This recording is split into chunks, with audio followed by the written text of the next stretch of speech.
Saya sudah bersama dengan Ahmad Utomo, seorang peneliti biomolekuler dan juga anggota dari Young Scientist Forum. Apa kabar Pak Ahmad? Baik, alhamdulillah.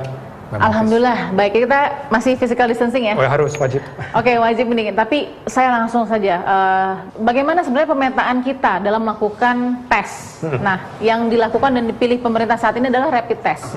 Seperti apa Pak Ahmad? Ya, jadi rapid test ini adalah tes yang untuk mendeteksi apa? Untuk mendeteksi antibody. Deteksi antibody terhadap virus. Padahal yang dicari harusnya bukan antibodinya, tetapi adalah virusnya sendiri yang harus dicari. Karena yang membuat kita sakit itu bukan antibody kan, yang membuat kita sakit adalah virus. Nah, sekarang ini jadi masalah. Jadi ada juga di media sempat dikatakan akurasinya ini, kalau kita buka nih di sheetnya itu, yang produser ini dikatakan 95% dari manufacturingnya. Nah, jadi kalau misalnya kita anggap ini sumbu Y itu jumlah partikel, atau nanti di sini adalah antibody. Oke, nah jadi kalau misalnya kita ada orang terpapar di waktu 0, kalau pada hari kelima misalnya, apa yang terjadi? Virus partikelnya tinggi. Apa yang terjadi pada antibody? Antibody masih di sini. Oke. Nah, tapi yang menarik begini, ketika orang ini mengalami akhirnya betul-betul sakit, apa yang terjadi? Ini grafiknya begini. Dia mulai menurun. Dan ini standar untuk mengeluarkan pasien rumah sakit. 2 hari berturut-turut harus turun. Betul ya? Oke. Kalau kita bicara antibody, startnya dia 0, sedikit kan? Kecil banget. Apa yang terjadi? Dia begini. Jadi kalau dibilang pada titik ini, orang ini kan sudah pasti positif berdasarkan ini di awal. Terus dicek antibody pada waktu yang terakhir. Positif nggak? 90%? Positif. Tapi yang kita cari bukan yang ini kan? Kita mau screening orang yang ada di posisi sini. Wow, jadi mohon maaf, akurasi benar 90%, tapi bukan keperuntukannya. Bukan keperuntukannya. Makanya ini emang cara yang murah meriah untuk studi epidemiologi. Nanti kalau selesai ini wabah, kita mau melihat kerusakannya seberapa parah sih. Ya. Baru rapid test. Baru ini nanti kita bisa lihat. Sekarang apa yang dilakukan pemerintah dengan melakukan rapid test? Ada nggak sedikit membantu? Atau udah dibeli soalnya ya. Udah dibeli soalnya nih, Pak Ahmad. Gitu. Kita mau optimis, tapi gimana nih? Cari celah ada nggak kira-kira? Ada sih. Yang dicari ini tadi. Ini kan virus, ini antibody. Betul. Tapi kemudian ada massa tadi ya. Naik dan turun. Di sini adalah posisi yang sebenarnya kita 90%. Ini hasil dari rapid test. Tapi yang kita cari ini. Nah, yang kita cari kan ini kan. Nah, berarti sekarang kita berharap untuk mencari area yang sini. Wow. Mohon maaf nih Pak Ahmad. Di sini bagaimana keakurasiannya? Nah, kalau di sini keakurasiannya ini menarik. Kit yang dipakai pemerintah saat ini sampai sekarang belum ada data untuk mencari di sini maupun di sini. Mereka pasti punya ini, tapi nggak punya di sini sama di sini. Karena kalau misalnya yang ada di sekitar di luar ini ya, itu false negatif itu bisa mencapai 70%. Kira-kira bisa diselamatkan nggak nih 500.000 rapid test yang sudah diorder?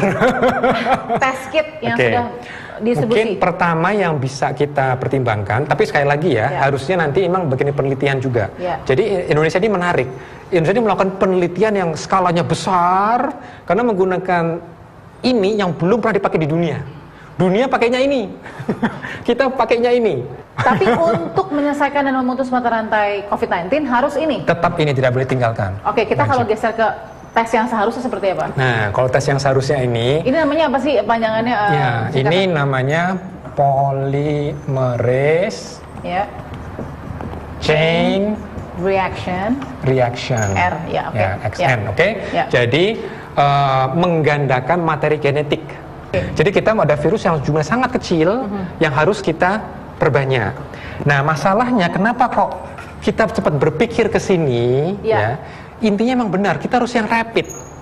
Tapi bukan rapid pakai teknologi deteksi antibody, tetapi bagaimana kita bisa mempercepat proses ini PCR-nya itu sendiri. Jadi harusnya, mohon maaf, berarti harusnya rapid test on PCR test. Yes. Ini yang kita lihat di beberapa bagian dunia yang mengambil swab cairan pernapasan mulai dari rongga mulut, rongga hidung. Yes.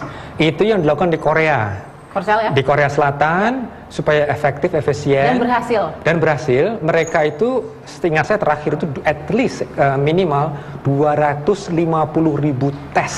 Wow. Dan terlihat angka kematiannya kecil persentasenya dan mulai melandai sekarang. Simple, Mbak. Kuncinya semakin cepat kita mendapatkan data ini, semakin cepat kita isolir individu itu, jangan sampai mereka keluar menulari yang lain. Jadi kuncinya adalah ini, bagaimana mempercepat PCR. Yes. Kuncinya di situ. Ini harganya berapa kali ini nih, Pak Ahmad? Kalau mengenai harga, memang kalau kita beli yang komersil, yang sudah komersil, yang sudah kit, yang ready to use, itu memang kalau pengalaman kami, hitungannya masih sekitar bisa 500.000 sampai 1 juta rupiah per tes. Dibanding dengan rapid test. Karena kalau ini kan mungkin puluhan ribu. Ini seperti kayak tes diabetes, murah 10 sekali. 10 kali lipat lebih mahal. Betul. Tapi lebih akurat. Dan seandainya ilmuwan dilibatkan sejak awal, itu kita mungkin bisa rakit sendiri. Loh, tingkat akurasinya? Oh, sama. Kualitas sama juga? Sama. Di Indonesia itu nggak pernah kekurangan orang pintar, Mbak. Satu lagi, mungkin PCR, kalau rapid test kan bisa dilakukannya mobile. Mobilitasnya mudah. Ya, betul. Itu. Tapi kalau PCR test bisa nggak rapid test kayak nggak bisa? Tetap harus di rumah sakit. Betul. Ini harus di rumah sakit atau di laboratorium. Masalah kita lagi. Terbatas. Mesin PCR-nya selama 2 bulan pertama masih mengerjakan hanya 1 laboratorium kan? Laboratorium pemerintah, ya kan, dari di Litbangkes. Bahkan lab lain tidak dilibatkan. Di Jakarta saja, perkiraan saya, itu namanya mesin PCR itu nggak cuma 1. Eijkman punya, ya kan, kampus-kampus swasta, kampus negeri. Pertanyaan saya, cukup nggak untuk tes 250.000 tes langsung seperti Korsel?